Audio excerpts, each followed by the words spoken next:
Guess where I am? I'm in AI Hong Kong. Actually, this is another one of those topics where I don't really feel qualified to talk about. I've never been to Hong Kong. I don't really know much about it. Perhaps you know more than I do.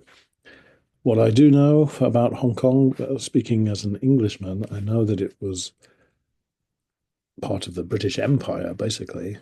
There was a lease. Britain rented it from the Chinese government for 100 years, probably unfairly, but who knows? Um, and it returned to Chinese rule in 1997, so it's only like less than 30 years ago.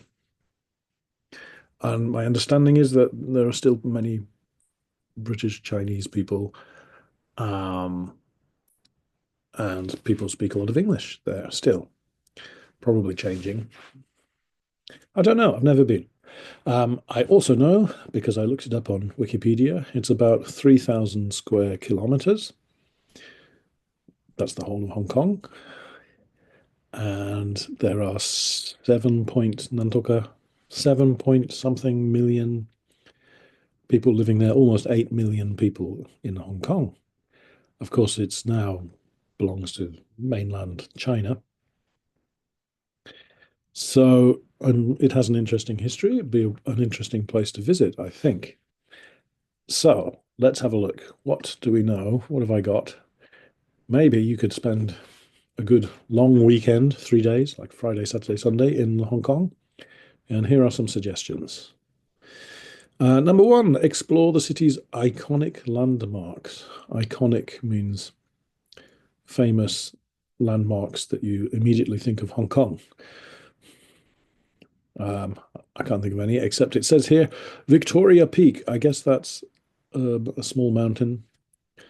Enjoy the stunning views of Hong Kong skyline, Victoria Harbour, and the Central District. Okay, I guess this must be named after Queen Victoria, the English Queen. Um, okay, and you can go in the evening to Lan Kwai Fong, a busy nightlife district. Okay, I apologize for my terrible pronunciation. I have no idea how to pronounce these really. Day two, cultural and shopping highlights. Always shopping highlights. Did my wife write this story? Yes, of course, shopping. And then there's the Man Mo Temple, traditional Chinese temple dedicated to the gods of literature and martial arts. Literature is writing, books.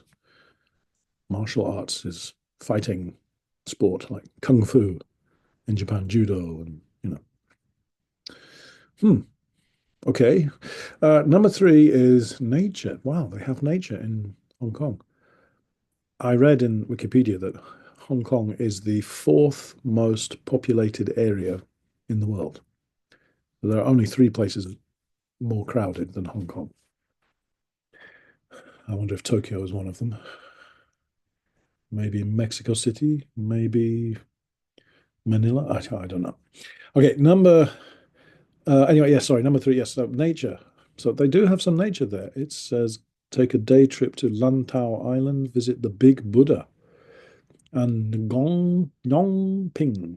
That's terrible pronunciation. Cable car, and you can go to the tranquil, which means peaceful, Olin Monastery. Monastery is where monks, lots of priests live. And there's nearby hiking trails. Wow, really? In Hong Kong? I had no idea. Okay, those are some suggestions. I have three questions. Number one, which of these suggestions appeals to you? Which do you like the sound of? Number two, how does Hong Kong compare to other world cities, famous cities like Tokyo, London, Abiko? No, no, not Abiko. That's where I live in Japan. Number three, would you like to visit Hong Kong? Why or why not? Okay, have a think about those three questions and see you again.